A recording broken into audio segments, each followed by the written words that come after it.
pasidalinti. Taip, tai laba diena dar kartą susirinkusiems visiems čia ir gyvai, kas yra salėje, ir nuotoliu į Lietuvos rašytojų sąjungos organizuojamus mokymus esamiems ir būsimiems knygų autoriams. Mokymus finansuoja Lietuvos kultūros taryba, tai ačiū jiems už finansavimą. Ir šiandien turim Juozą Žitkauską, Juozas tai pasirodys, lektorių, kuris pasakos apie leidybos užkulisius. Tai Juozai, atiduodu tau.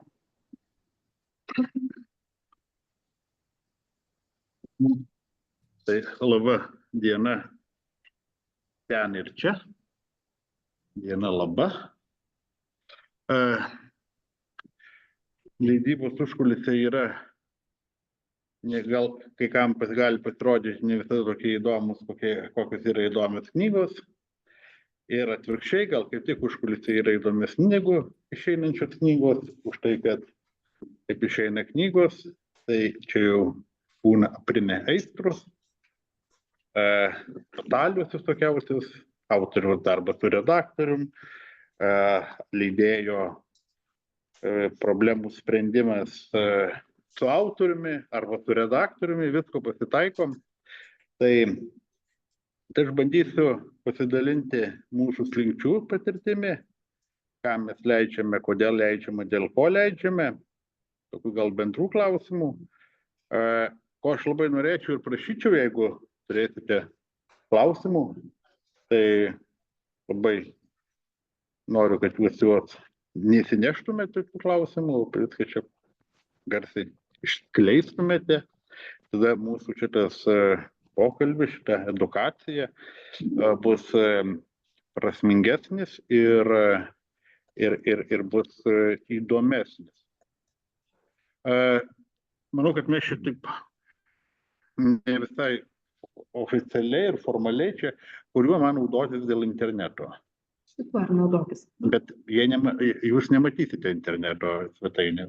Bet mes padarykim tada, gal, kad aš tave seksiu ir padarysiu, kad atsuksiu jums tada savo kontą, gerai, o čia padalinsim. Nes aš jokių skaidrių nepasiruošęs, bet mūsų yra interneto svetainė. Ir mes ten galim, man bus lengviau pristatyti. Bus lengviau pristatyti mūsų knygas. Tas kompas, tai nepataikau raidės. Jeigu reikės. Lengviau.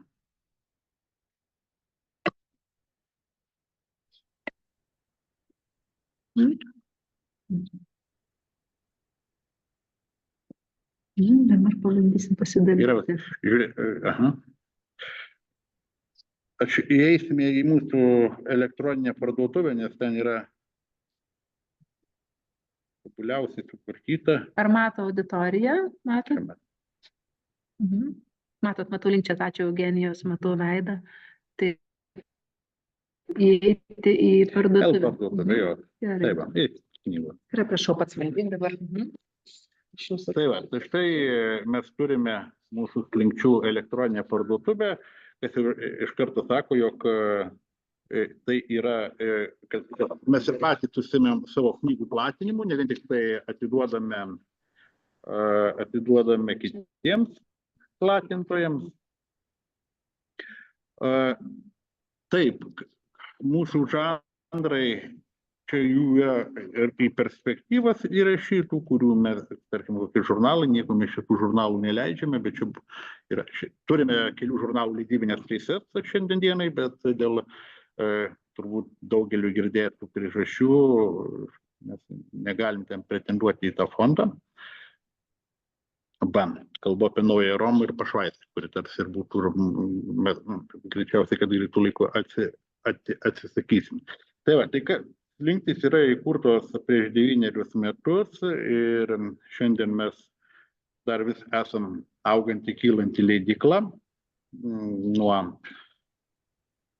per metus išleistų kelių leidinių, dabar šie metai bus rekordiniai, mes turėsime apie 30 knygų išleistų per metus. Kaip slinktys atsirado ir pats pavadinimas ir pati leidykla iš to, kad aš pats daug metų iki tol organizavau jaunųjų rašytojų festivalį Literatūrinės slinktys. Tai autoriai yra literatūrinių slinkčių, kurių metų 21 metų. Tai vat ir 15 metai, kurių užsiimtų edukacinė veikla, renginių organizavimu ir be abejo leidyba. Tai jeigu anksčiau būdavo mums daugiau to renginių organizavimo, tai dabar mes daugiau turime leidybinio darbo ir praktiškai tik tai tą daugiausiai ir darome. Žinoma, renginių organizavimas taip pat yra. Visuomeniai mes turbūt dabar labiausiai žinoma leidykla esame kaip leidžianti daugiausiai, ne apskritai daugiausiai, bet kaip leidžianti daug poezijos. Čia tokių mūsų leidyklų yra keletą: Slinktys, Baziliskas, Rašytojų sąjungos leidykla, dar Kauko laiptai, Liber ir gal dar kokia, ir viskas. Tai dar Apostrofa. Tai va, tai mes iš visų poezijos daug leidžiame, tada antroji vietoje yra proza, trečioji vietoje būtų bendrai paėmus knygos vaikams ir jaunimui ir kiti žanrai. Tų kitų žanrų labai daug pasigirti mes negalime, bet kiekvienais metais mes kokį vieną kitą leidinį išleidžiame, taip vadinamos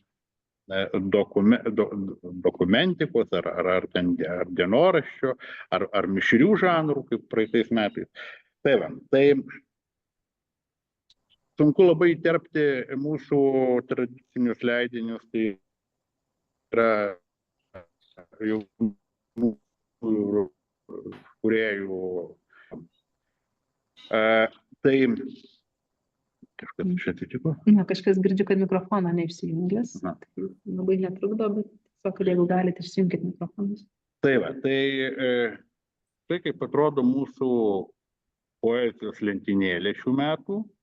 Čia viskas yra pagal mūsų naujausią, viršuje yra naujausios knygos ir viršuje puikuojasi, aš jau ir atsinešiau mūsų seriją 20 amžiaus modernioji lietuvių poezija, Juozas Tysliava, Juozas Kėkštas.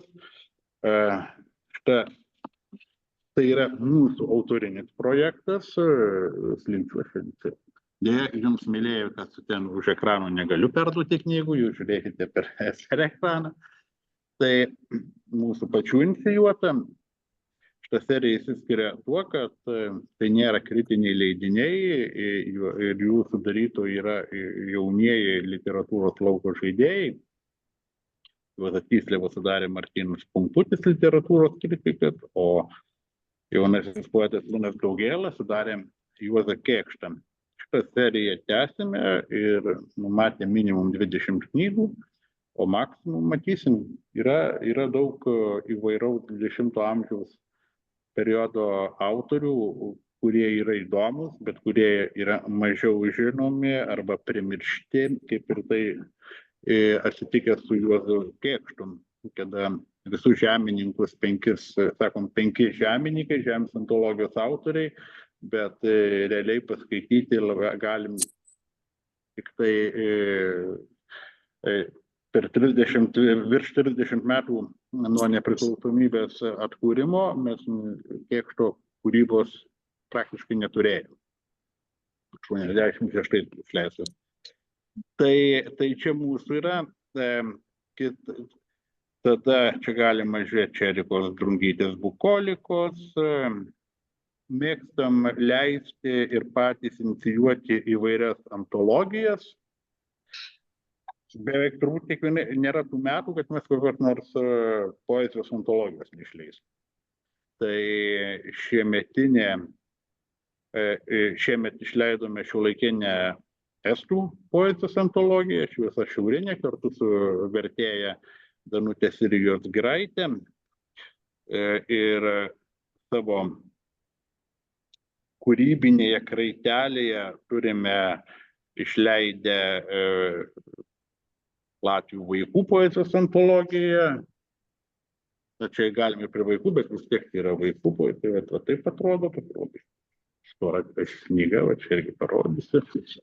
Prancūzus turime išleidę, turime Kartvelus, iš tų antologinių leidinių yra žydų vaikų literatūros antologija Žalieji medeliai, dar ką nors pamiršau, bet tai štai čia mūsų yra mūsų poezijos knygos, mūsų štai pat ir rinktinės, ne tik rinkiniai. Šiaip jau, gal čia ir pirma autoriams mano pamokymo maldelė yra rinktinės, yra labai negerai leisti autoriams, nes jų skaitomumas yra ypatingiams gurmanams ir dažniausiai rinktinės negali dalyvauti jokiuose konkursuose, bent jau pagrindiniuose. Tai darbo daug įdedama, finansų taip pat reikia nemažai išleisti rinktinį. Darbo sudaryti rinktinį, jeigu autorius labai yra atsakingas, taip pat yra sudėtinga, o perspektyva tokio leidinio, tokios rinktinės yra tokia labai išrinktiesiems skaitytojams. Tai čia apie mūsų poeziją. Prozą esame kuklesni. Beje, apie poeziją kalbant, tai reikia pasakyti ir šiaip apie dar verstinės knygas, nes turim ir kuo pasidžiaugti. Šiemet išleidom čia irgi rudeninis jau derlius iš naujausių knygų. Pasirodė mūsų išleista knyga Danio Zaico Kalba į žemę, slovėnų vieno žymiausių poetų.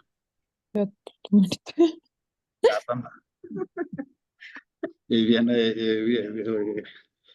pretendavusio ir į Nobelio premiją, dėjau Danio Zaico beveik 20 metų kaip nėra šioje žemėje, bet kūryba išlikusi, tai yra poetas, šamanas ir ta šamanystė aš patyriau jo skaitydamas garsiai poeziją. Tai jeigu kas skaitysite šitą knygą, aš dabar čia savotiškai reklama užsiimu, bet vis tiek kalbam ir apie autorius.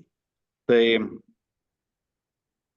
prozos derlius mūsų dar į metų pabaigą gana toksai solidesnis bus, dabar esame atidavę spaudai, bet čia taip pat yra ir vaikams, ir paaugliams, ir suaugusiems, ir verstinės, ir mūsų autorių. Na, mūsų bestseleriai yra 2 turbūt iš prozos, tai pastarųjų metų tai yra Italija atvertė Robčiką Bartušo Polonskio. Įdomi istorija su šito Robčiko atsiradimu. Romanas išleistas buvo pirmą kartą. Pirminis variantas išleistas Lenkijoje, bet mes išleidome šitą Robčiką paraleliai praktiškai su lenkiškuoju leidimu. Taip, dar pristatant mūsų, mes vadiname, dar esė turim tokį žanrą, ko čia neveikia. Nes čia mūsų buvo užlūžusi svetainė, labai negailestingai ir kažkaip. Taip, vaikams ir jaunimui, kaip minėjau, gali pasižiūrėti, yra nedaug tų leidinių, bet yra ir yra senesnių. Tai gal būtų tiek apie slinkčių knygas, aš visų nevardinsiu, nes išvardinti 100 tai nėra taip ir mažai. Iš to mūsų neilgo gyvavimo turime knygų, kurių jau nebeturime, tai yra, kurios yra skaitytojų tarpe, o ne pas mus, mes džiaugiamės. Viena iš mūsų turbūt tokių legendinių knygų ir legendinių autorių apskritai lietuvių literatūroje, tai yra Dalia Saukaitytė, kurią ir šiaip sutikti renginiuose būdavo labai retenybė. Kodėl yra daugiausiai poezijos ir kodėl čia poetai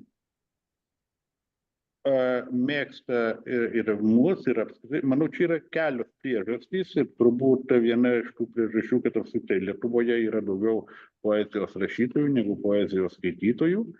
Ir čia visos leidyklos turi ir bėdą dėl to, vienos nemažos leidyklos vadovė, nesakysiu kurios, man yra sakiusi, kad kaip gerai, kad atsiradote jūs, atsirado Baciliskas, sako, pas mus dabar į leidyklą mažiau jau poetų užeinam.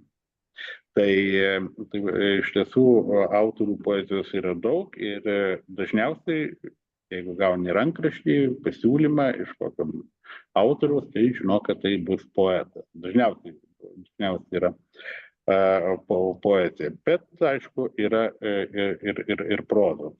Taip, su poezija yra sunku dirbti dėl to, kad jeigu tai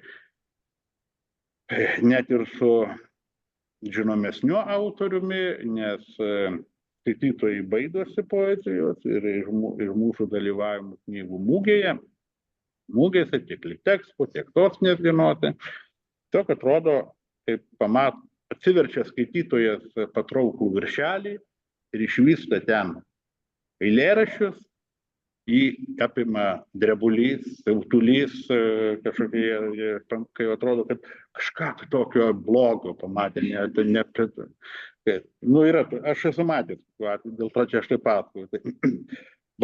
Knygynai į poezijos irgi iš esmės neįsileidžia, kai kuriuose net nėra lentynų knygynuose, arba kažkur nugrūsta. Bet tai ką kalbėti, jeigu bibliotekos, kurių pareiga būtų rūpintis poezijos, apskritai rūpintis literatūra ir skleisti tą literatūrą, tai jeigu ieškai poezijos prie grožinės literatūros, tai jos nėra. Kažkur tai kitur yra tos knygos nukištos. Tai va, tai tikrai poezijos knygų, poezijos rankraščių gaunam. Bet turime ir prozos, yra ir vaikams. Su vaikų kūryba yra problematiška, nes ir čia, jeigu yra klausančių autorių ir rašančių vaikams, labai turite įsivertinti savo gebėjimus, savo meninius pajėgumus, nes Lietuvoje iš tiesų labai trūksta, ypač vaikams poezijos, bet geros poezijos.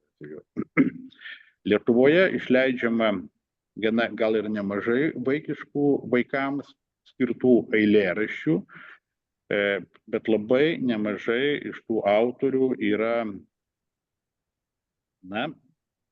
labai prasto lygio mėgėjai, kurie įsivaizduoja, kad jų kūryba yra labai gera ir kad jeigu klausosi jų anūkas, tai gali klausytis ir kitų močiučių anūkai. Deja, taip nėra. Ir gal neatsitiktinai, aš čia turiu ir latvių mūsų išleisti latvių poezijos, tai kada skaitai šiuolaikinę latvių vaikų poeziją, latvių autorių poeziją vaikams, tai pavydžiai žiūri į mūsų lietuvių vaikų poeziją. Yra ta klasika, yra keli poetai, kurie tikrai yra įdomus ir tikrai šiuolaikiški, ir yra visa krūva poetų, poetėlių, poetesų, kurių knygų atskiruose rajonuose, atskirų rajonų bibliotekose, ant mokyklų stolų galima tikrai atrasti. Bet ar tai ugdo geros poezijos skonį, aš tuo abejoju. Ir tai, kad mes neturime geros, čia jau mano gal subjektyvi nuomonė, jeigu mes neturime geros poezijos vaikams, mes dėl to neturime ir skaitytojo. Ir štai čia gaunasi uždaras ratas, kadangi vaikai iš vaikystės pratinami prie bile kokios poezijos, vaikai pratinami gal ir prie labai prastos poezijos, neaktualios jiems, o aktualios autoriams, kuriems atrodo, kad jų anūkai klauso. Ir tokiu atveju, kad ir kiek mes darytume Lietuvoje poezijos festivalių, poezijos situacija yra kritiška. Tai reikia poezijos skaitytojų ugdyti nuo pat vaikystės, nuo to vaiko, kaip kada jis pradeda skaityti, jį užsukti. Ir tikrai su čiulba, ulba, volungėlė, jeigu Martynas Vainilaitis tikrai galėjo, ir Martyna Vainilaičių ir šiandien aktualūs tai eilėraščiai, nes ten yra kažkokio yra cinkelis, kaip skaitai. Tai tos vainilaitiškos parafrazės, kur gerokai prastesnės, nepaima to klausytojo, to skaitytojo. Tai štai apie poeziją. Dabar kaip atsiranda pas mus rankraščiai? Tai yra gal tokie 3 pagrindiniai keliai ir dabar prisiminiau dar 4 kelią, kuris irgi, tai irgi rankraščiai. Tai gal aš nuo jo ir pradėsiu, tai literatūrinės slinktys mūsų, nes tada aptarus literatūrinių slinkčių rankraščių atsiradimą, nes matau, kad ir čia yra jaunų autorių ir manau, kad prie ekranų yra, kurie galvojate išleisti savo pirmasis knygeles, bet ne knygas. Kodėl literatūrinių slinkčių knygelės yra knygelės, o ne knygos, nes tos knygelės, tai yra 5 knygelės viename aplanke ir tos knygelės neturi kiekviena atskirai ISBN. Tai jos yra viename aplanke ir bibliografijoje. Jeigu žiūrėsite bibliotekose, rasite literatūrinės slinktys, tokie ir tokie autoriai, bet nerasite ten konkrečiai pavadinimais. Tai kalbant, literatūrinėms slinktims mes skelbėme taip pat konkursą. Ir tai yra konkursas skelbiam vasario gegužės mėnesiais kažkur tai. Ir kviečiam jaunus autorius, ir atsiprašau vyresnių čia, jeigu yra, bet iš tiesų labai griežtai žiūrime amžiaus, nes tai nėra pirmoji knyga, tai nėra debiuto knyga, tai yra būtent jaunųjų kūrėjų festivalis, jaunųjų kūrėjų rinkinys. Ir kaip atrodys tome kontekste pono sulaukusio 47 metų knyga šalia 20 metų. Tai tikrai mes žiūrime labai biografijas ir žiūrim, kelintų metų yra autorius gimimo. Tai skelbėme mes tuos konkursus, yra sudaryta vertinimo komisija ir ta vertinimo komisija renka 3 žanrus: poezija, proza ir dramaturgija.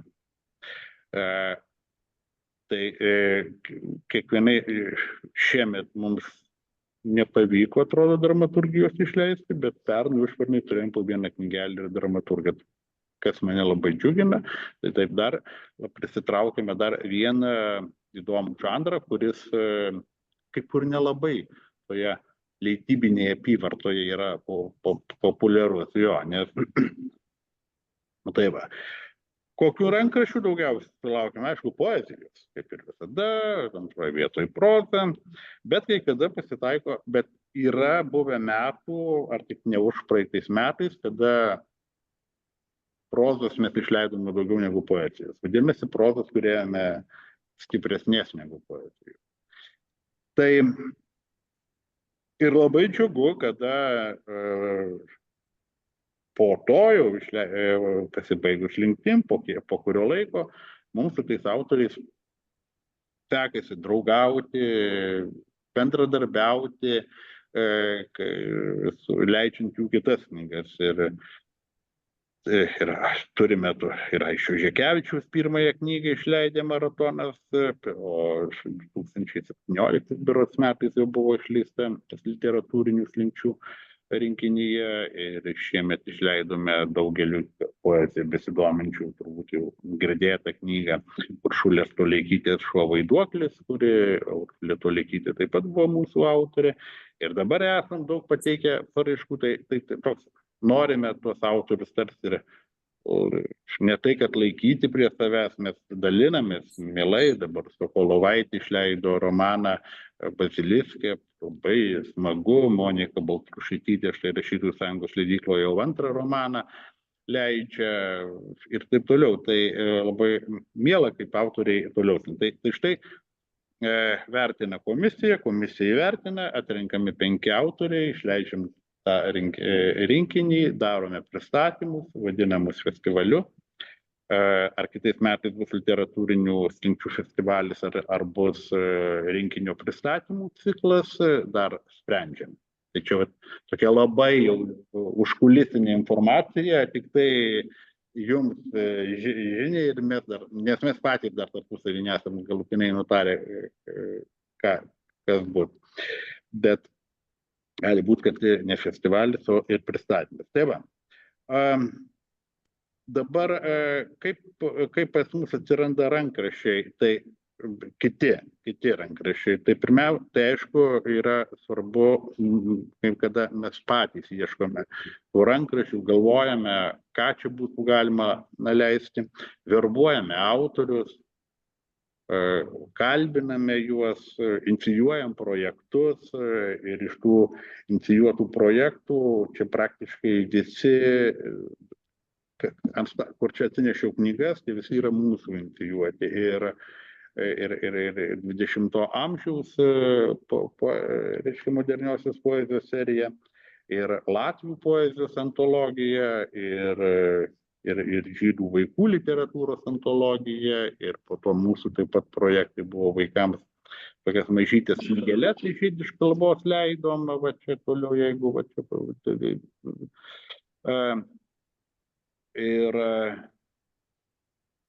Ir prancūzų poezijos antologija ir taip toliau. Ir čia yra daug tokių, kur mūsų taip pat yra ir Uršulės Toleikytės nėra, taip kad tai tiesiog galvojam, nevengiam darbo, nes vėlgi leisti antologijos yra daug labai leidybinio darbo, daug praktiškai, jeigu tai yra 30 autorių, tai turi su tais 30 autorių, kad jie ir užsienį, arba su jais, arba su jų palikuonim, arba su autorinių teisių perėmėjais turi bendrauti.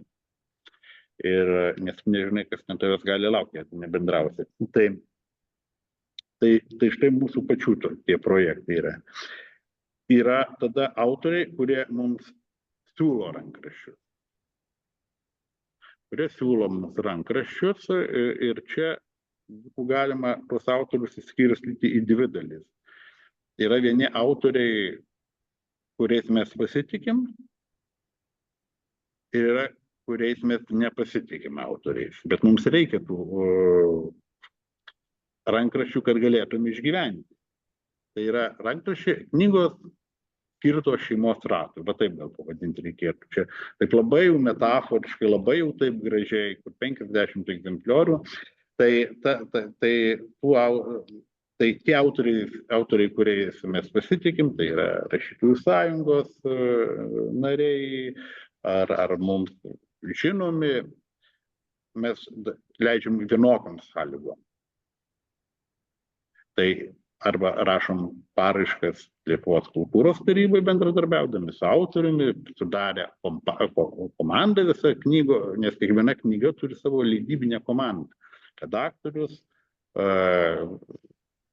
aš kaip leidybos vadovas, tada redaktorius, dizaineris, dar būna ir projektų vadovas, jeigu dar kažkas yra atskirai. Tai štai tokia aukščiausių lygio čia autoriai, kuriuos mes.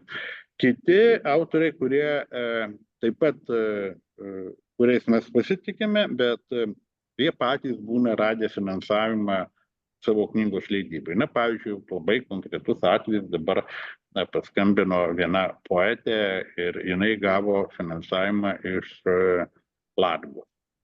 Ir knygos leidybai. Sakau, gerai, leidžiu. Ar išleisite knygą? Gerai, viskas tvarko, autoriai pažįstam, žinom, pasitikėjimas yra. Ir tai čia yra vienokios sąlygos, mes šitas knygas vis kartu ir platiname, dirbame su jomis po leidybinio jau darbo, kada jau knyga atsiranda pas mus ant darbo stalo, mes jau ją paimame, čiupinėjame, džiaugiamės, tada mes toliau su ją dirbame ištisus metus. Ir yra ta paskutinioji kategorija autorių, kurie leidžiasi savo šeimos ratui, arba dar kitaip vadinama ta kategorija už pinigus, bet man tai ta už pinigus taip keistokai skamba, nes už pinigus visas knygas leidžiame, nėra knygos, kad kuri be pinigų būtų Viena knyga yra už pinigus. Tai iš tų užsakomųjų, aišku, mes imame ir papildomai dar administracinius mokesčius ir atiduodam visą tiražą į pačių autorių reikalus. Mes pasiimam savo tik tai privalomus egzempliorius, kad turėtume leidykloje, kad atiduotume 5 egzempliorius pagal vyriausybės nutartį. Tai štai taip atsiranda pas mus leidykloje rankraščiai. Kito kelio kol kas dar nežinau. Iš niekur nieko paštu popierinių rankraščių nesam gavę, viskas ateina elektroniniu būdu, bet aš toliau esu pasirašęs, kaip turi būti pateikti rankraščiai ir pagalvojau, gal ir gerai būtų ir popierinis variantas. Iš vieno labai turbūt vieno labiausiai Lietuvoje patyrusio buvusio jau leidėjo esu gavęs ir popierinį rankraštį. Bet kadangi tai yra labai buvęs leidėjas, žinomas jisai gana literatūros pasaulyje, tai jo rankraštį laikau kaip pavyzdį, kaip man visai patiktų, aš biškai irgi mėgstu popierius. Tai jis atsiuntė, pirmiausia, jis man davė popierinį variantą, dar lapelis nemažas, kaip kad turėtų jo manimų būti, visi kontaktai reikalingi. Ir po to jis dar atsiuntė elektroniniu paštu, viskas turi surinkti tekstai. Idealus rankraštis. Va čia yra idealus rankraštis.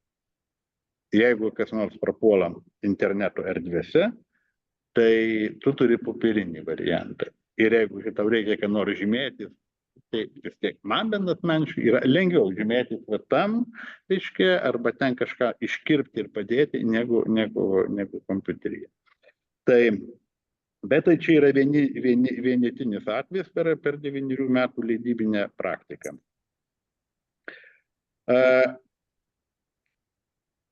Čia man Vitalija labai gerus klausimus atsiuntė ir aš juos irgi pagal tai bandysim toliau kalbėti. Kas būdinga LT rinkai, turbūt jau ir patys kas lankotės ir knygynuose, tai matot, kad būdinga Lietuvos rinkai. Ir turbūt, kas rašo poeziją, dėja, kol kas sunkiai rinkai įdomus. Bet reikia tikėti tuo, kad poezija yra žanras, kuris išliks. Ir turbūt tiems autoriams, kurie šiandien yra labai populiarūs, tai ir knygos parduodamos 10 tūkstančių, yra tokių, kur Lietuvoje parduodamos 10 tūkstančių, kažin kaip ten bus ateityje. O su poezijos knygom, manau, kad gali būti atvirkštinis dalykas. Nedideli tiražai, bet po kiek laiko jos bus reikalingos skaitytojams. Ta mintį aną savaitę per Erikos Drungytės knygos pristatymą ir profesorė Daujotytė prasitarė, kad poezija vis tik turi išliekamąją vertę. Ir kaip žinome, ne visi geri kūriniai istorinėje perspektyvoje buvo iš karto visuomenės priimti, vertinami, įvertinti, būdavo to paties Bacho gaidos atsidūrė turguje, buvo vyniojamos žuvys ir jeigu ten būtų kažkas nepamatęs, tai būtų, kažkime, turėtų muzikos tokią gigantą. Tai bet dėja šiandien taip, poezija yra nepageidaujama ir kodėl mūsų gal nėra ten didžiuosiuose knygynų centruose, todėl kad net mums leidžiantiems poeziją yra sudėtinga bendrauti ir su tais platintojais, nes jie žiūri, ką tu leidi. Ir jeigu daugiausia poezija, tai jie puikiai žino, kad jie neparduos ir tada. Tai dėl to. Bet yra knygynų, ypač internetinių, kurie labai gražiai, labai adekvačiai skiria dėmesį poezijai. Ir, pavyzdžiui, mažesnius antkainius deda. Tai tikrai mes dirbame ir čia kalbu dabar apie didžiuosius interneto knygynus, apie knygos LT ir patogu pirkti. Tai išduosiu paslaptį, kad patogu pirkti poezijos knygoms taiko mažesnius antkainius iš mūsų leidyklų. Tai jie suvokia tą dalyką, kad poezija nėra reklama, nėra tas žanras, kuris yra labai parduodamas. Tai tuo labai džiaugiuosi. Na, rinkai nelygi ir auditorija perkančioji vienur gali vienokią ateiti, kitur gali kitokią ateiti. Mes paskutiniu metu beveik atsisakom važinėti po regioninės knygų mugės, po miestus ir miestelius, arba iškeliam sąlygam, kad bibliotekos ten kažką tai įsigytų iš mūsų, bent jau, kad turėtų, nes aš sakau, kad yra knygos ir yra literatūra. Knygomis aš vadinu viską, kas yra knygos, o literatūra tai yra apie kūrinio vertę, apie jo. Tai mes leidžiam daugiau literatūros negu knygų, jeigu taip pažiūrėt. Tai tarkim rajonuose, tose regioninėse knygų mugėse, kai kada mums būna labai liūdnai. Labai liūdnai. Ypač anksčiau, kaip dar ir prozos dar mažiau mes turėjom, beveik nėra ko ten važiuoti. Dabar gal biškai kitaip, bet irgi labai skiriasi ta mūsų tie pirkėjai ir sunku pasakyti, aišku, informaciniai leidiniai visada trauks žmogų. Enciklopediniai leidiniai, kažkokie iškinamieji, turistiniai. Tai čia net kitą kartą gal ir toks romanas negali, nes vėlgi apie romanus kalbama taip, ką man tą romaną laikyti namuose, jeigu aš vieną kartą perskaičiau, antrą kartą neskaitysiu. Taigi iš bibliotekos galiu paimti. Toks požiūris autoriams ir leidėjams yra pražūtingas. Bet skaitytojai tokio leidėjo kai kurie laikosi. Ir tai čia esame savotiškai leidėjai kartu su autoriais, bibliotekininkų globoj. Jeigu biblioteka adekvačiai žiūri ir biblioteka irgi truputėlį suinteresuota pakelti tą skaitytoją, tai jeigu perka, tai labai yra gerai. Kaip mes atsirenkam, aš jau truputėlį sakiau, kad aišku yra meniniai kriterijai, kokybė, originalumas, yra pajautimas, yra viliojimas autorius, tai to paties istorija Robčiko kaip atsirado. Autorius su manim bendravo visiškai ne apie šitą Robčiką, o bendravo apie tai, kad visai apie kitas knygas ir tik iš kalbos išėjo, kad turi šitą romaną. Romaną parašytą lenkiškai vietinė kalba. Aš net pagalvojau, kad ta vietinė kalba, tai vos kažkoks, reiškia, tai bus folklorinė, ta tokia senesnė Vilniaus krašto vadinama tuteišų kalba, reiškia. Ir tada aš iš karto, bet kaip Bartušą, tai galbūt mes čia leidžiam ir taip dar Lenkijoje nebuvo išleista ta knyga. Tai po to bendravimo atsirado tas romanas ir čia jau turime antrą tiražą išleidę ir matyti, kad taip, labai svarbu pasitikėjimas autoriumi, nes mūsų leidykla nėra didelė ir žmonių daug pas mus nėra ir jeigu reikėtų mums kiekvienam perskaityti visus rankraščius, kuriuos gauname, tai ir taip yra, gal kaip nors iš čia esančių yra mums daug laiškų rašė, tai kai kada būna, kad tikrai ir kokį mėnesį neatsakom.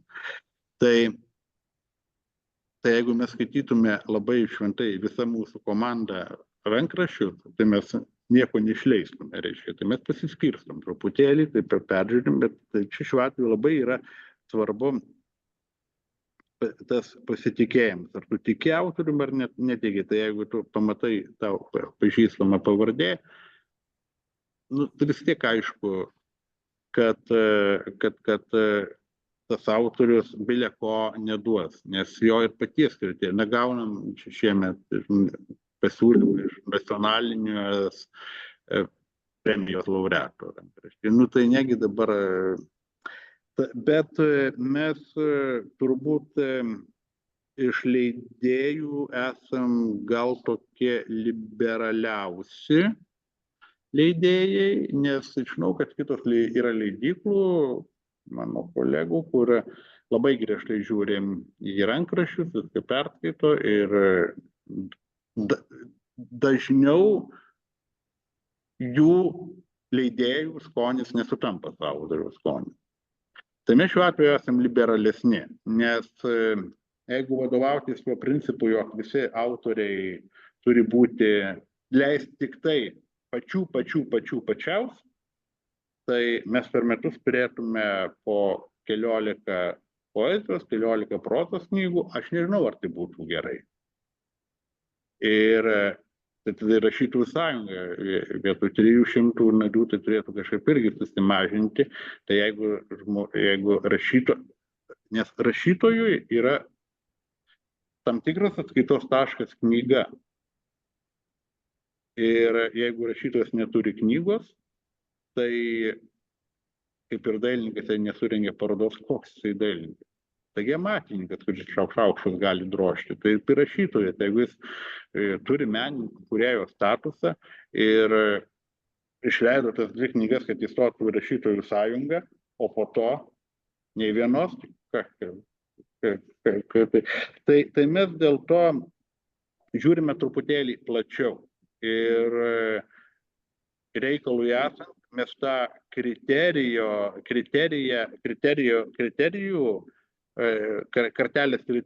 kartelį truputėlį imam ir sumažinam, kad galėtų peršokti dažnesni. Juo labiau, kad tikrai yra daug tokių, kurie jau tikrai tik šeimos ratų ir gali leisti. Tai tuos gerus autorius reikia globoti, gal ir ne visos tų gerų autorių knygos yra vertos nacionalinės premijos, bet vertos yra kitokių premijų. Ir vėlgi, čia yra pagaliau subjektyvu. Tai mes tikrai esam liberaliai nusiteikę ir gal ir dėl to po to mes kenčiam truputėlį, nes krūvis mūsų didėja ir šiuo metu mes kultūros tarybai esam pateikę beprotišką skaičių paraiškų. Nesinori net ir sakyti skaičiaus, nes atrodo kaip keiksmažodis. Ne, tiek to, viešas reikalas. Bet tai tikrai nereiškia, kad turime dauginti grafomaniją ir ją siūlyti skaitytojams, ir apie tai labai griežtai aš kalbu ir su autoriais ir pasakau jiems reikalui esant, kad jų kūryba artimųjų yra skirta tik tik jų šeimos ratui. Tai aišku, būtų gerai, kad grafomanai labai dažnai pasižymi, jeigu kur nors teks dirbti, kuo skiriasi geras autorius nuo grafomano, tai geras autorius yra mažiau reiklus per dizainui, redagavimui. O kuo yra prastesnis autorius, tuo jis labiau reikalauja iš dailininko, tuo jis labiau reikalauja iš redaktorius, tiesiog neįmanoma susikalbėti. Nes tai tiesiog yra mėlieji, kuris mes čia kalbame. Tai už tuos pinigus mes išleidžiame, bet jiems yra pasakoma vieta, kad, prašom, bet mes neplatinsime jūsų knygos, mes platinam tik savo projektinius dalykus. Taip. Jūs tokias knygas išleidę, pažymite kažkaip galia, kad tai yra tiesiog atlikta, na, kaip ir paslauga leidybos? Ne, Ar tai vis tiek ne. Nu, manau, kad mes nieko, savo leidybiniam darbe mes nieko neslėpėm. Ir ką reikia, mes viską esam pažymėję. Tai jeigu atsiversite, gali ir pamatysite, kad knygos tiražas yra 50 egzempliorių, nu net ir 100. Tai turėkite, tai žinokite, kad tikrai nėra platinimų ir taip toliau, net bibliotekose be abejo rasite ir mes negalim nerašyti, kad tai yra slinktys, tiesiog, nes mes prašom ISBN, mes prašome tų visų oficialių dalykų. Tai ne, mes nerašome. Jeigu mes išleistume tokį jau labai ypatingą auksinę knygą, 50 egzempliorių, tai jau tik tai tokiu atveju pažymėtume. Lygiai tas pats galioja ir verstinėms knygoms. Mes turime, kaip minėjau, mes leidžiame ir verstinių knygų ir tik tai čia vietoj autorių reikėtų dėti vertėjus. Ir su vertėjais bent jau kiek įmanoma norisi dirbti labai pagarbiai, nes man atrodo, kad jie kai kada Lietuvoje nėra įvertinami iki galo ir vertėjo ta knyga, kurią skaitome mes lietuviškai, tai vis tiek mes skaitome vertėjo žodį. Mes ir manau, pagal galimybės mes ir ant viršelio dedame pavardę ir mūsų poezijos knygos atskyrus Tirsta diena kaip ledai, nes tai yra vaikams ir netai aktualu. Visas poezijos knygas mes leidžiame verstinės. Mes leidžiame 2 kalbom. Visos knygos yra leidžiamos ir originalo, ir lietuvių kalba.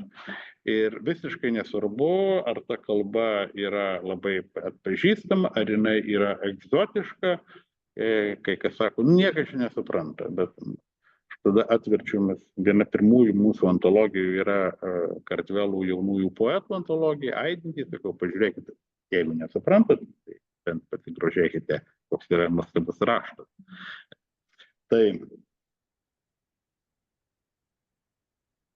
Taip. Ko leidėjai tikisi iš autorių ir rankraščių? Taip, pirmiausia, gal ne iš paties rankraščio tikimės, bet iš paties autoriaus, tai yra tokio darnaus bendradarbiavimo, abipusiško supratimo, suvokimo, kad leidėjas nėra vagis, norintis apsukti autorių. O tas dar yra gajus stereotipas, kažkodėl nežinau. Gal tokių dalykų ir pasitaiko kažkur tai, bet leidėjas yra tas žmogus, kuris nori autoriui padėti išleisti knygą. Ir aišku, jeigu autorius yra nusiteikęs, kad jis jau yra, kad jis padarė viską iki atiduodamas knygą leidyklai ir toliau jau atstokit nuo manęs, sklaida, pristatymai, tai jau ne mano reikalas, o tai yra jau leidyklai, tai čia yra galvojimas iš tų laikų, mano manimu, kada už autorių viską padarydavo apskritai už žmogų, rūpinosi valstybė. Tai šiais laikais, jeigu autorius nedalyvauja tame procese, tai tas klaida gali ir strikti. Tai tarkim, ar kažkokie interviu, ar knygų pristatymą. Suprantu, kad gali leidėjas kai kada ir užkamuoti tą autorių ir per daug norėti, bet mes stengiamės kiek įmanoma ir kad ta knyga pasiektų tą skaitytoją. Ir vėl aš akcentuoju tą poeziją, ir ypač poeziją. Ir dabar labai sunku dirbti su pristatymais, kadangi regionuose labai žmonės sunkiai renkasi į renginį. Net į nacionalinių premijų laureatų vakarus susirenka 14 žmonių, tačiau gerai, o kitur tai ir tų 14. Tai iš karto noris tokio nusiteikimo, kad reikės bendradarbiauti.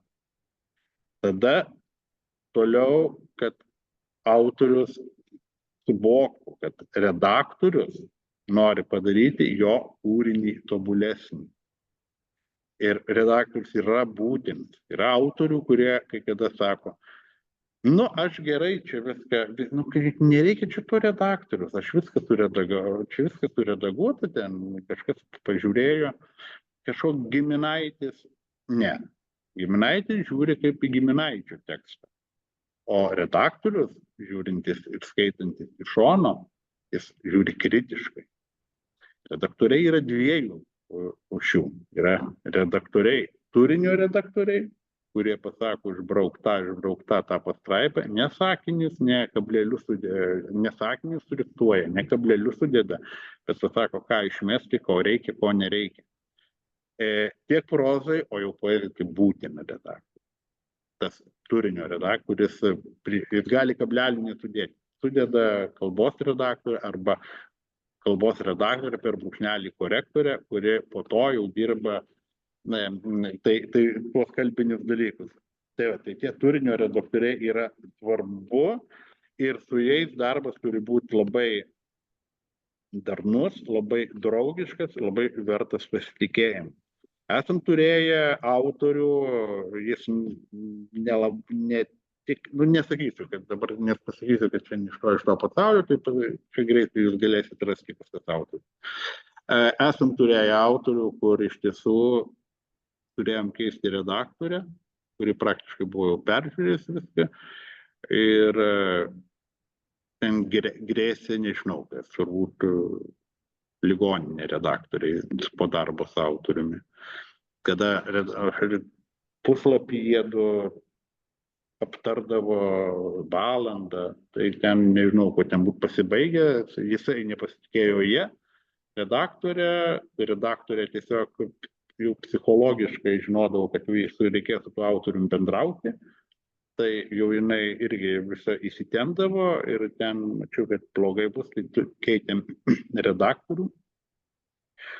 Aišku, prastesnį, bet knygą turėjome išleisti. Tai šitoks iš vienetinių tokias pavyzdžių, bet taip. Ne 50 čia buvo, bet tai ne eilėraščiai, čia ne grožinis literatūros kūrinys buvo. Čia jūs beveik jūs aiškinsite, norėjau paslėpti, kas čia per autorių, tai reiškia, bet tai va.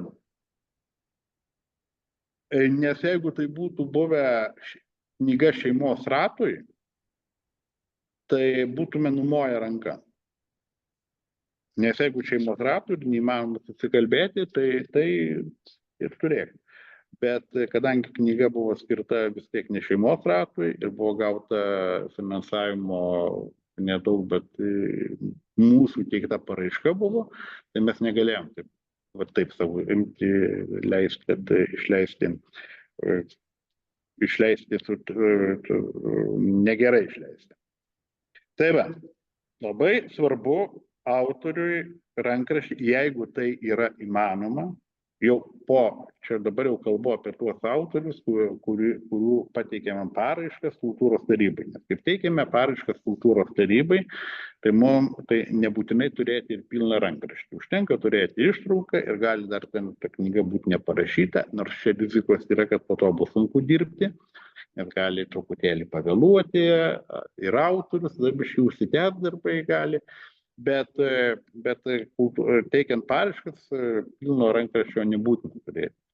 Bet jeigu mes jau gauname finansavimą ir jau teikiamas rankraštis leidyklai ir tolimesniam darbui, redagavimui, maketavimui, dizaino kūrimui, paskui turi būti gerai, kad maksimaliai sutvarkytas, kad kuo mažiau po to intervencijos, kuo daugiau rankraštis yra koreguojamas, kada jūs iš rankraščio pavirsta knygos maketu, tuo daugiau tikimybių, kad gali atsirasti labai žmogiškų klaidų. Visi yra žmonės. Žmonės yra taip pat redaktoriai, ne tik autoriai. Ir kuo daugiau pradeda ten siuntinėti, ne gal tą iš to paimam, gal ten iš ten. Ir tada gali gautis tokia košė ir ir finale tu gali nesusigaudyti, kas dėl to kaltas, dėl tos konkrečios klaidos, dėl to konkretaus skirsnio. Tai geriausiai, kaip rankraštis yra parengiamas 98% tvarkinga. Ir tada atiduodamas leidyklai, tada leidėjas atiduoda redaktoriui. Redaktorius mes dažniausiai turinio redaktorius ieškom kolegialiai su autoriumi. Visada aš asmeniškai kalbuosi su autoriumi ir pats siūlau redaktorius, tiesiog diskutuojame.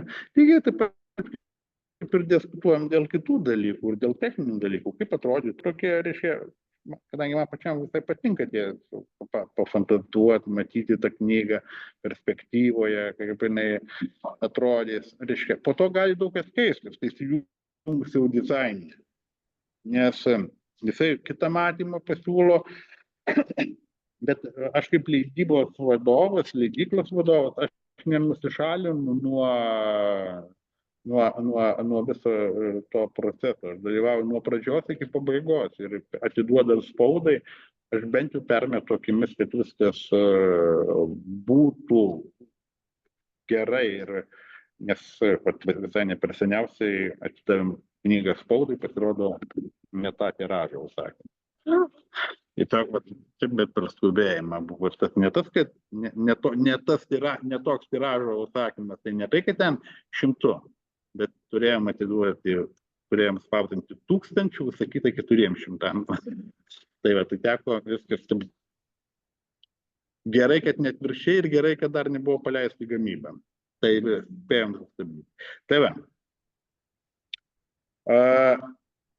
Tai rankraščio tvarkingumas, maksimalus parengimas, žinoma, čia turbūt ir visiems aišku, kad tekstai turi būti spausdinti kompiuteriu, tai čia, bet dėl viso ko pasakau, nes vis tiek yra reikalavimas autoriui, nes kaipgi tą tekstą surinks, reiškia. Ar priemonė, ar čia galima užduoti klausimą? Taip, net pageidauti. Paraštis faktas, į ką kalba, lietuvių. Nes čia galimybė, žinoma, išversti. Jo, čia yra klausimas. Iš dalies gal tai ir buvo Bartušo Polanskio variantas, kad mes ieškojom vertėjos, nes šitai ne tas atvejis, kad vertėjas siūlo. Mes dirbam su autoriumi, kuris parašė knygą šiuolaikinę Vilniaus miesto lenkų kalba. Ir tos knygos išleidimas vėlavo dėl to, kad mes ilgai ieškom, kad galėtų išversti. Nes išversti į bendrinę kalbą, eilinę bendrinę kalbą, tai būtų ten prarasta žavesys tos knygos. Ten reikėjo specifinio redaktorių. Tai priimame, bet prieš tai vis tiek turi būti pasikalbėjimas su autoriumi. Kitom kalbom mes nelabai leidžiame. Išskyrus dvikalbius leidinius, kada vis tiek yra pirmoje vietoje vertimas. Bet jeigu yra knyga įdomi, kurie galėtų būti mūsų Lietuvos skaitytojai ir galėtų būti verstina, čia kalbu ir apie tautinių mažumų kalbas, tai mes tokio leidinio tikrai neatsisakytume. Ir manau, deja, čia geras klausimas, kad tokių leidinių nėra labai daug ir tokių knygų, kad Lietuvos leidyklos leistų autorių Lietuvoje gyvenančių ir rašančių kitomis kalbomis, jų nėra daug. Ir mes tada čia turim problemą, kad lietuviakalbiai skaitytojai visiškai nesiorientuoja apie tautinių mažumų šalia mūsų gyvenančių tautų literatūrą. O yra. Ir lenkų autoriai rašo, ir baltarusių, ir tokios tarsi atskiros teritorijos. Neseniai pernai priminėjom į Rašytojų sąjungą poetą Józefą Šostakovskį, lenkiškai rašantį. Visa valdyba sėdėjo ir čiopčiojo, nes nieko nėra jo skaitę, nes vienas kitas vertimas, kuriam nors almanache pasirodė, bet lietuviškai jo nėra knygų. Tai štai jūsų klausimas labai į temą ir manau, jeigu tokį mes rankraštį kaip po Bartušo dar turėtume ir tai tikrai mielai leistume ir manau, kad ir tam yra ir tautinių mažumų departamentas, kuris galėtų prisidėti prie paramos. Tai dėkui už klausimą. Ir jeigu yra klausimų, tai jūs nutraukinėkite mane.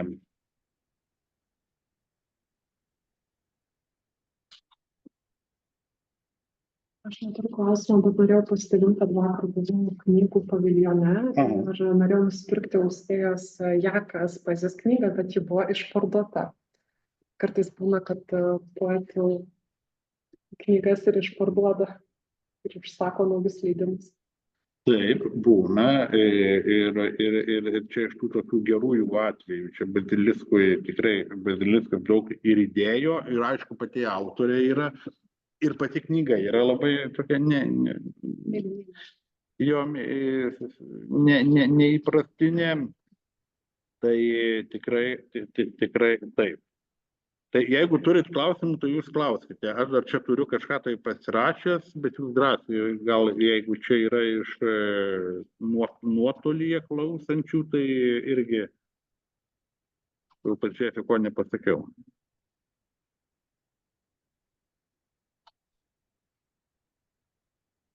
Taip, kas nulėmė knygų sėkmę? Daug kas nulėmė knygų sėkmę. Aišku, pirmiausiai turbūt autorių žinomumas. Nes jeigu autorius yra žinomas ir jeigu tą knygą tu išleidi, tai ir vėl autoriaus įsitraukimas į sklaidą. Ir jeigu autorius ir pats pasako žinią, štai išėjo mano knyga, tada tos knygos pirkimai yra visai kitokie. Bet jeigu autorius sėdi rankutę sudėjęs ir tik čia viską padaryti, kai tik tai ne aš nieko iš viso nedarysiu, tai nieko čia labai tokio, tai yra sudėtingiau dirbti, netgi ir su labai žinomais autoriais, nes knygų pasiūla yra didžiulė. Bet aišku, jei yra labai žinomas autorius, tai tada ir žiniasklaida susidomi ir vėlgi, va štai atgarsiai apie knygą. Kadangi mes patys turim tą interneto parduotuvę, pagaliau ir dirbam su platintojais, kiekvienas atgarsis yra tikrąja prasme atgarsis. Ir jeigu tai išeina recenzija, jeigu tai yra radijo ar kur nors pokalbis su autoriu apie tą knygą, jeigu kas nors mažiau ar daugiau įtakingas knygų pasaulyje žmogus pasidalina apie tą knygą žinute, čia nevertų yra tie influenceriai, tada knygos pardavimai kyla. Tada knyga sėkmę pasiekia. Aš visada galvoju, kiek turi poveikio knygos sklaidai pristatymai. Kai kada aš labai skeptiškai tai žiūriu. Gal dėl to, kad yra laikotarpiai, kada viskas labai susikoncentruoja į kokį vieną laiką ir tu turi daug tų pristatymų ir tiesiog nėra kada apie juos galvoti. Dirbi kaip robotas, tiesiog ryte atsikeli, pasispaudi ir keliauni. Ir tada tu nėra kada pareflektuoti.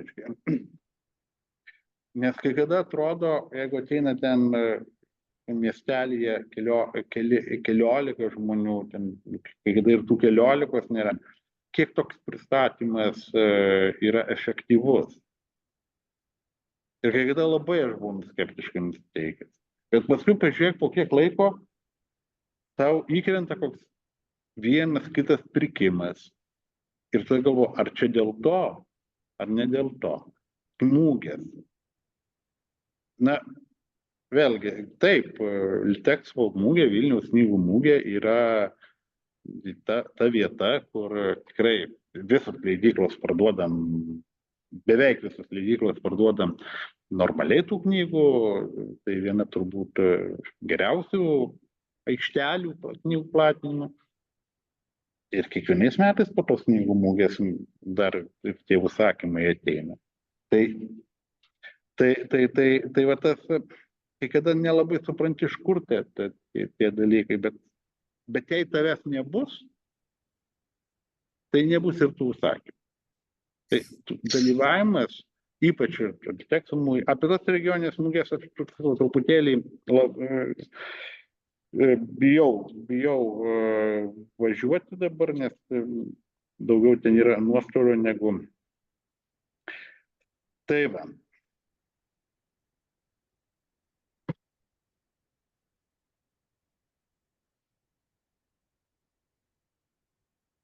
Tai aš nežinau, turbūt iš mano pusės gal tai čia tokio, gal ir tiek būtų, čia skamba mokymai, tai aš įsivaizduočiau, turėjau atsinešti kokius rankraščius, reiškia, dėlioti, reiškia, bet negali rankraščių nešti, nes jeigu rankraščius atneši, tai atskleidi kažkokią, tai, bet Klausimų. yra. Gali garsiai perskaityti dėl klausimų, kad... Jei teisingai supratau, nežinomam autoriui pas jūs išleisti knygą, nėra šansų, tai lieka savilaida. Yra, jeigu turite privačius rėmėjus, privačias lėšas, tai šansų išleisti tą knygą yra. Galite drąsiai kreiptis ir galim kalbėti, bet mes tik tai su sąlyga, kad tikrai jau to... Vėlgi, o gal jūsų knyga yra ta, kurios nėra šiandien lietuvių literatūroje ir skaitytojai tos knygos labai pageidauja. Dar vienas klausimas.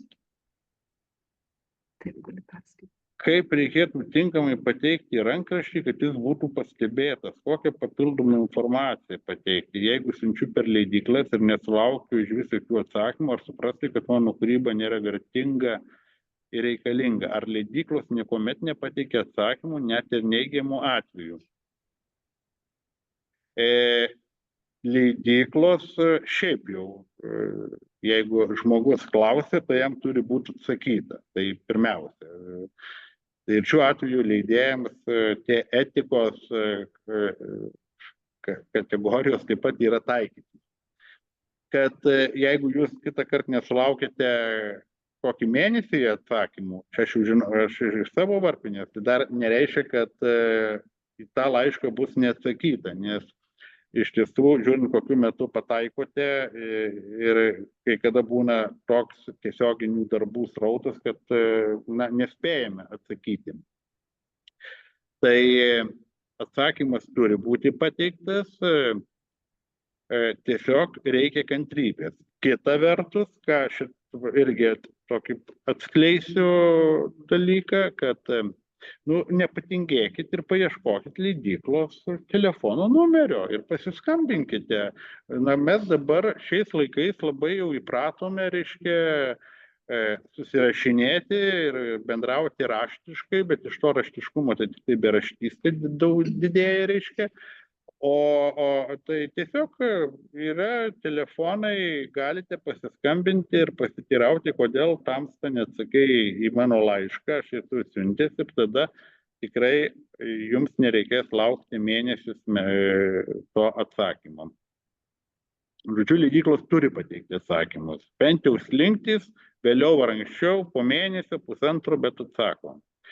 Pristatymai gal nedaug skatina knygos pirkimą, tai labiau leidyklos tikslas, bet gal skatina knygą perskaityti, o to turbūt labiausiai geidžia autorius, ypač paėmus iš miestelio bibliotekos. Taip, gal ir nelabai skatina pirkimą, nes kai kada per pristatymus būna pilna salė žmonių, o knygą ir įsigyja iš 40 žmonių 2 knygas. O kai kada būna salėje 4 žmonės ir nusiperka 7 knygas. Tai būna ir tokių atvejų. Skaitomumą taip skatina ir čia yra ir bibliotekoms signalas, kad bibliotekos tada irgi turi teikti pasiūlymus savo, jeigu kalbam apie filialus, teikti pasiūlymus savo centrinės bibliotekoms, kad jos užsakytų už leidėjo tas knygas. Beje, autoriui nuo to irgi yra gerai ir gal net ir geriau, kalbant apie finansinius dalykus, mes čia apie pinigus visiškai nekalbėjom, apie ką mes nekalbėjom.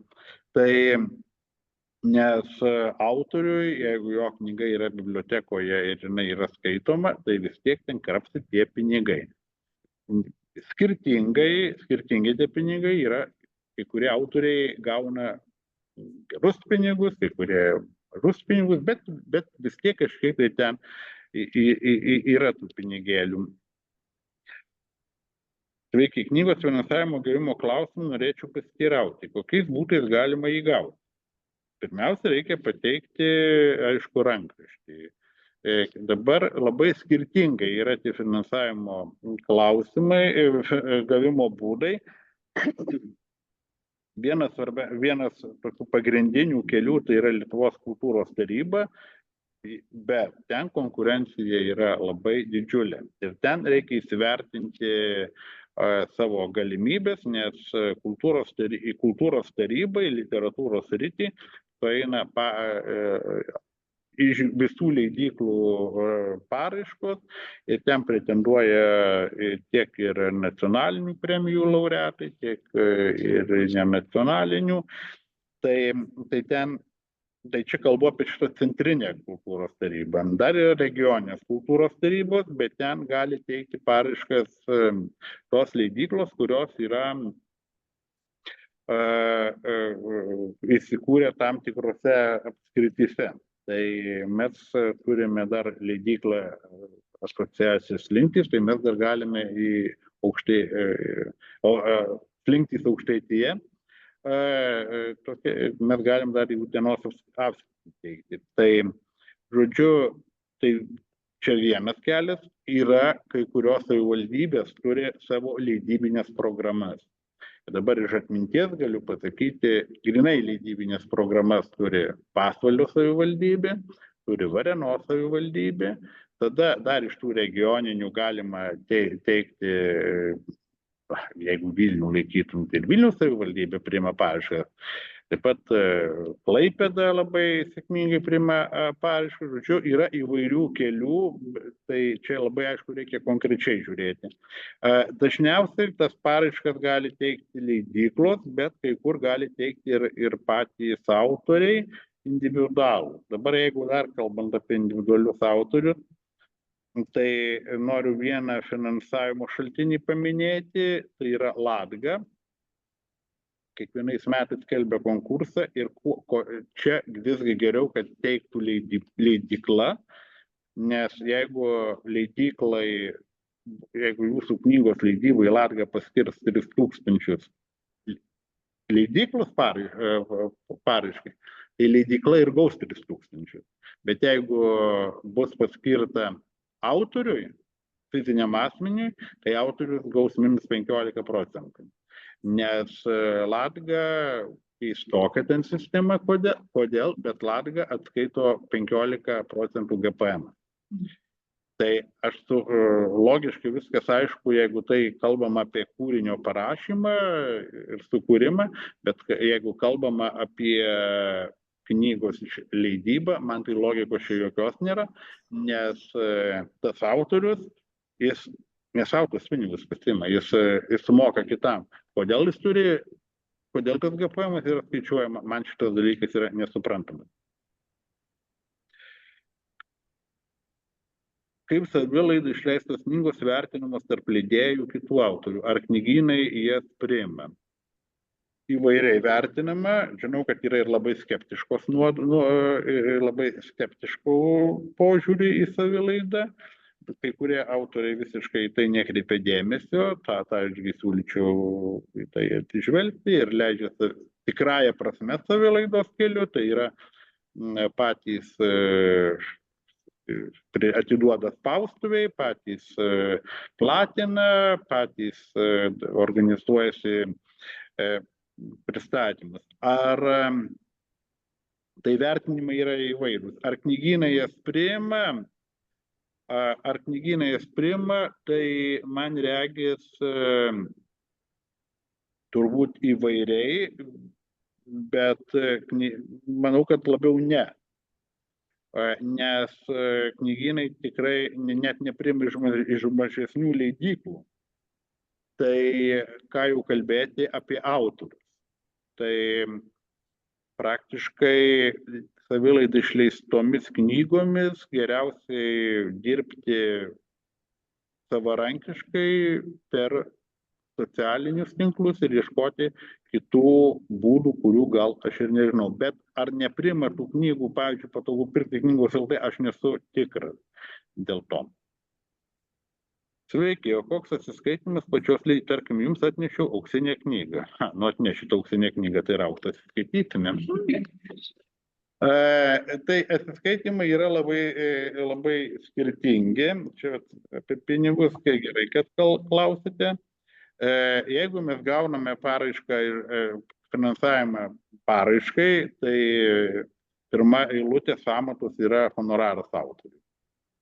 Ir dėja, tie honorarai autoriams, ypač gaunant iš kultūros, jie labai yra, jeigu tai knyga nekomercinė ir už ją aukso nepribirės, tai yra, tiesą sakant, man tenka nusišluostyti ne vieną prakaito kruopelę, kol sutartį paduodu autoriui.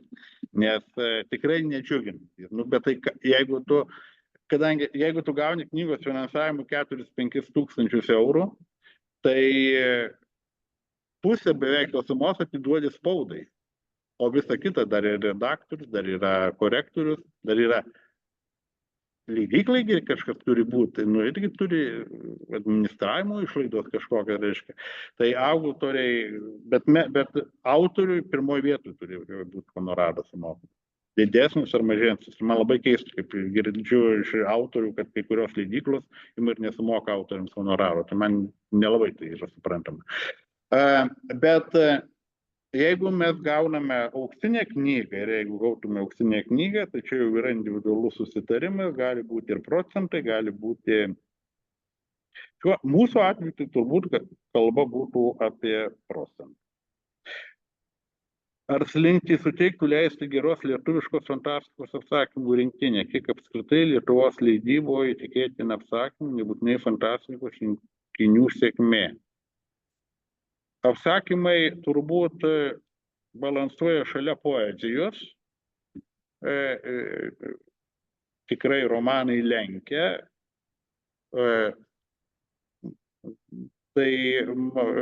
bet manau, kad skaitytojų smulkiosios prozos žanro taip pat yra ir apsakymų, ir novelių, tai mielai leistume fantastikos apsakymų, jeigu dar čia apie rinktinę kalbame, man atrodo, kad iš vis dabar su fantastikos knygomis, ar ne, biškai prastokas reikalas Lietuvoje, Vitalija. Jeigu manęs klaustum, tai iš tikrųjų yra dažnai iš mano patirties, atsisėsiu šalia. Iš mano patirties tikrai fantastikos yra tiek ribotas poreikis, tai reiškia, kad skaitytojai yra siaura labai niša, skaitytojų nėra daug ir tada automatiškai, kadangi šiaip Lietuvos rinka yra labai maža ir toje Lietuvos mažoje rinkoje dar mažiau fantastikos skaitytojų, kaip ir su poezijos skaitytojais, tai tikrai leidėjai labai stipriai matuoja, ar pasiteisins ar ne. Ir iš mano praktikos yra labai nemaža dalis rankraščių, kurių sulaukia leidyklos, yra būtent fantastikos žanro, vienokio ar kitokio, ar distopijos, ar kažkoks kitas žanras. Sakyčiau, apie 30% sudaro fantastiniai kūriniai ir autoriai dažnai rašo, kad atsiuntėm dėl to, kad Lietuvoje stokoja tokios literatūros, kad jos neleidžiama, bet dėl to ir neleidžiama, kad jos neperka ir rašantiems žmonėms susidaro įspūdis, kad niša yra neužpildyta, nes niekas nerašo, bet jinai yra neužpildyta dėl to, kad komerciškai tiesiog neatsiperka. Tai čia tokia keista ta situacija ir nežinau, kaip ją išspręsti iš tikrųjų, net jeigu labai kokybiškas kūrinys be finansavimo arba kūriniai, jeigu apie rinkinį kalbam, tai tikrai esame kitose leidyklose leidę, vis dėlto tai komerciškai jie neatsiperka. Tikrai taip ir blogiausia yra tai, kad ir finansavimas gali būti labai miglotas tokiam dalykui, nes fantastika labiau laikoma prie komercinės literatūros, lygiai tas pats kaip ir detektyvo žanras. Bet, mielas Egidijau, galima bandyti, bendraukime. O kokios priežastys gali būti, kad leidykla neperleidžia knygos, kuri, pavyzdžiui, buvo išleista kokiais 2005 metais ir kuri turi paklausą, nes ji ieškoma antrų rankų knygynuose, skelbimuose ir taip toliau. Priežastys gali būti kelios. Pirmiausiai, neturėjimas apyvartinių lėšų ir ieškojimas antrų rankų knygynuose, skelbimuose dar nereiškia, kad bus išpirkta tiražas, bet jeigu tai yra verstinė knyga, gali būti, kad leidykla buvo sudariusi ribotam terminui autorinės sutartį dėl leidybinių teisių ir jinai tiesiog negali jos perleisti. Tai čia reikia labai žiūrėti konkrečiai apie kokią knygą ir teirautis, kodėl leidykla neperleidžia. Mums dar kol kas tokių dalykų neteko, nes dar 9 metai mūsų, bet ir kol kas tai perleidžiam tuos tiražus, kurie net perseniausiai čia buvo išėję. Tai vat ir Bartušo, Robčikolė perleidom, paskui Nijolės Marytės Šerniūtės romaną Vilkų kampo Elizai, jau 3 kartus perleidom, tiesiog tai čia dabar išleisti. Mes gal turėsim praktikos perleisti kitos leidyklos knygą kitais metais, jeigu čia pavyks, bet kol kas dar negaliu nei kalbėti apie kokią čia leidyklą kalbame, nei apie kokią knygą, kol dar čia yra viskas tik tai mūsų diskusijos su vertėja, nes ir kalbam apie verstinę knygą, lygmenyje. Tai viskas, klausimai seko. Dar klausimai? Salė yra. Taip. Jūs juos įgausit 100 rankraščių po šito.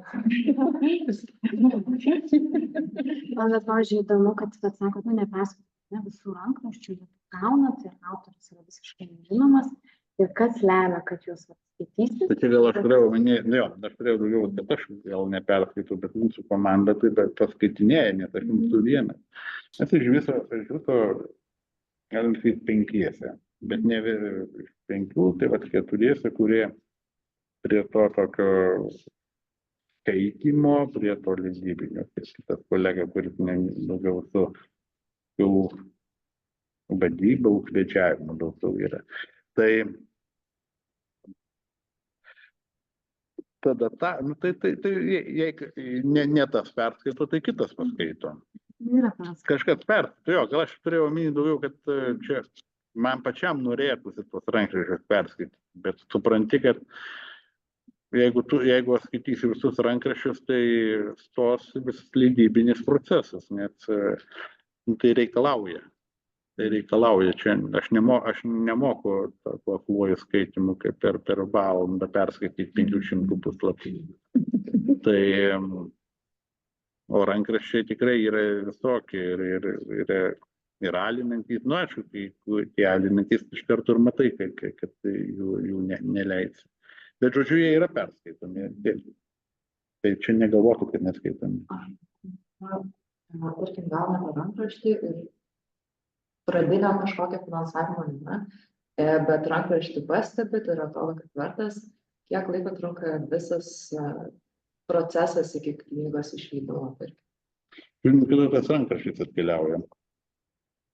Kuriuo laikotarpiu, nes čia mes jau kalbam, ir jeigu tai tikrai rankraštis yra įdomus ir čia galime teikti kultūros tarybai paraišką, tai jeigu toks švystelėjimas ir jūs atsiunčiat, tarkim, paraiškų terminas yra vasario 1, jūs atsiunčiat rugsėjo 15, tai laikas gali būti labai trumpas. Tai žiūrint priklausomai kada. Bet jeigu mes negauname finansavimo iš 1 karto, mes kai kada gauname iš 3 karto finansavimo. Ta prasme, kad nėra taip, kad jeigu projektas negavo finansavimo iš pirmo karto, mes sakom viskas, ne, mes teikiam kitus, ne.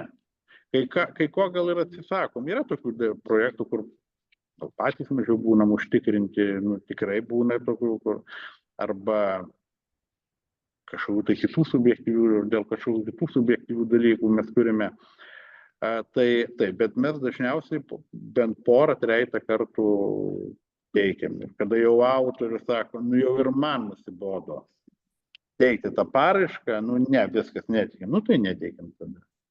Tai labai skirtingas laikas. Vienas iš mūsų turbūt tokių ir sėkmingiausių dalykų, ir šiaip labai džiaugiuosi dėl tos knygos, kad mes ją išleidome, tai buvo Liudo Valentos poezijos knyga Prierašai neegzistuojančioms Iliados ir Odisėjos iliustracijoms.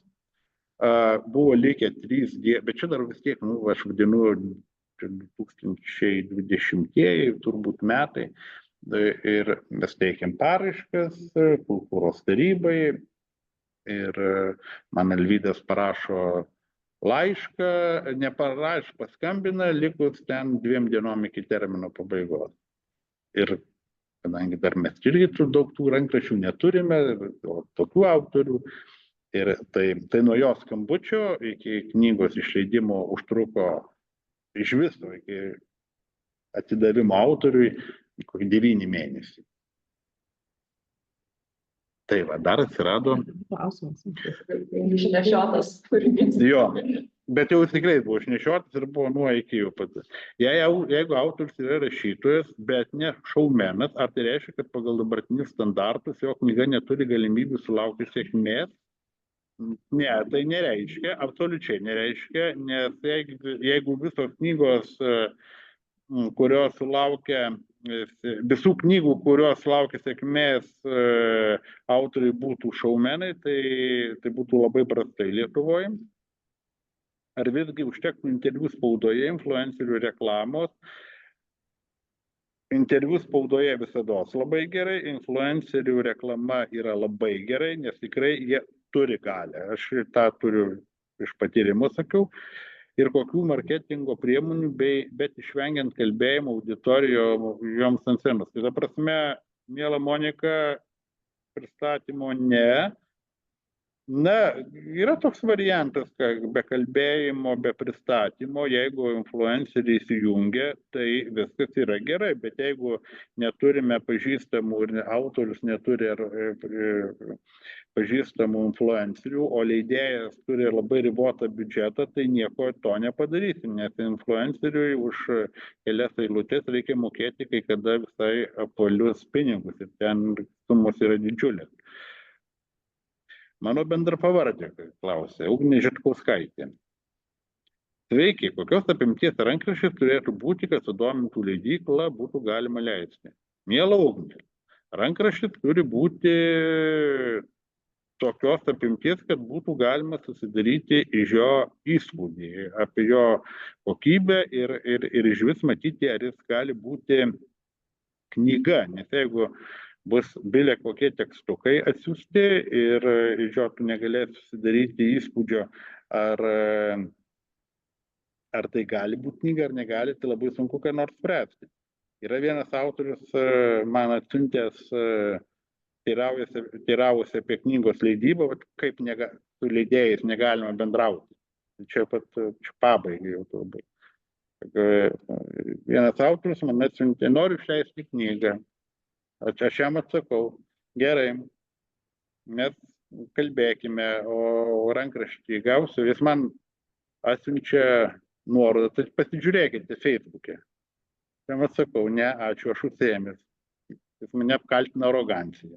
Skaičiau interviu su jumis. Tai tokie autoriai ne, tokie autoriai tai yra žudo. Tai aš ir truputėlį taip juokauju, bet iš tiesų apimtis turi būti normali, tai vėlgi būtų gerai, kad jinai jūsų supratimu būtų tokios apimties, kokią jūs įsivaizduojate knygą.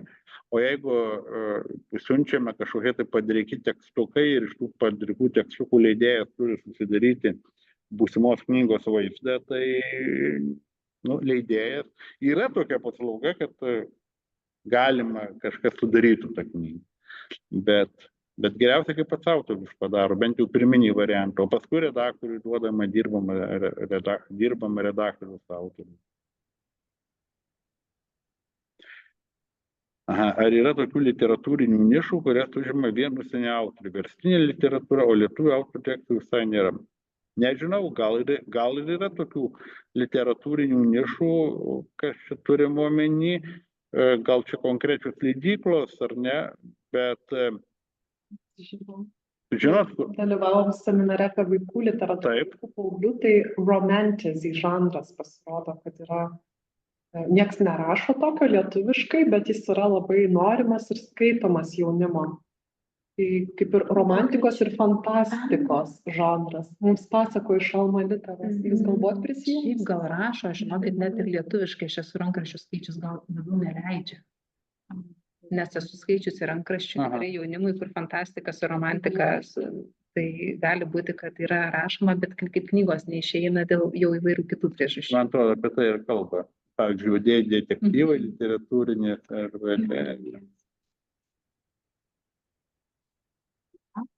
Fantastinė romanė, atsimenu, ieškojau, kad būtų kažkas daugiau, bet taip ir nieko nedaug. Bet čia matyti vis tiek, tai yra tie naujieji žanrai, kurie dar pakeliui į Lietuvą ir turbūt tik tai su laiku šiandien dar nėra, rytoj turbūt turėsim. Reikėtų geros poezijos vaikams, kad jos trūksta. Jos trūksta, iš tiesų jos labai trūksta. Apie verstinę poeziją vaikams tai iš vis net nėra ką kalbėti. Nes net nežiūrėjau, bet man atrodo, kad mūsų, pavyzdžiui, čia Latvų viena iš nedidelių, reiškia, menkos krūvelės knygų yra tik tai verstinės poezijos vaikams. Aš dar turiu klausimą. Aš nesu labai susipažinus su jūsų proza, bet man įdomu būtų žinoti, kiek jūs kreipiate dėmesį į tai, kad kalba būtų labai literatūrinė, ar tarkim šiuolaikinė jaunimo kalba, kur ten įpainioja angliškų žodžių, ar tai būtų priimtina, ar jums labai viskas turi būti? Tai aš jūs dabar galėčiau paskaityti, bet neturiu atsinešęs Bartošo Polonskio vertimo, reiškia, tai ten gal atsakymas, kaip internetą man įeiti, gal ten yra, pažiūrėsiu, gal kartais mes esam įkėlę notaciją tos knygos. Robčika. Vat ją pasidalino, būtent šitą knygą, aš pasižiūrėjau ekrano kopijose, Cicėnaitė, ir mes pasirinkom šitą knygą knygų klubui, tai vat skaitysim kursui. Žodžiu, taip, čia mes neįkėlę esame, bet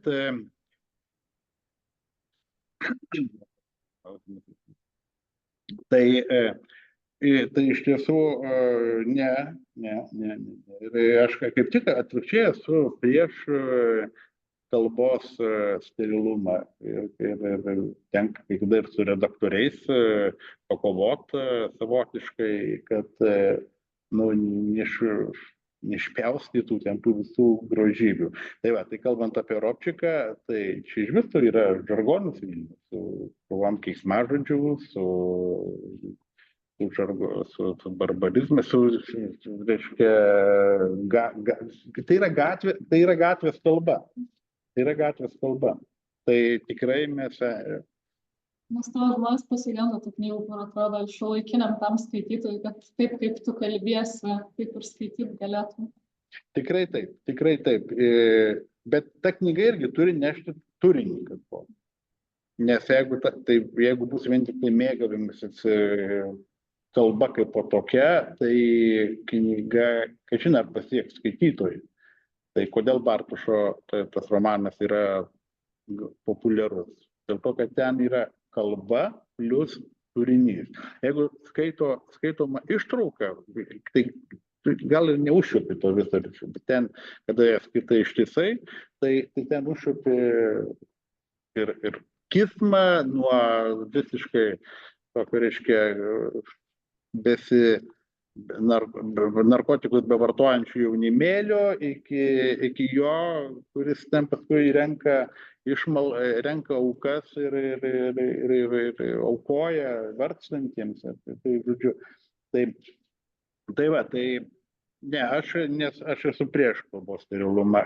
Aš esu už tvarkingą kalbą, bet jinai turi būti gyva.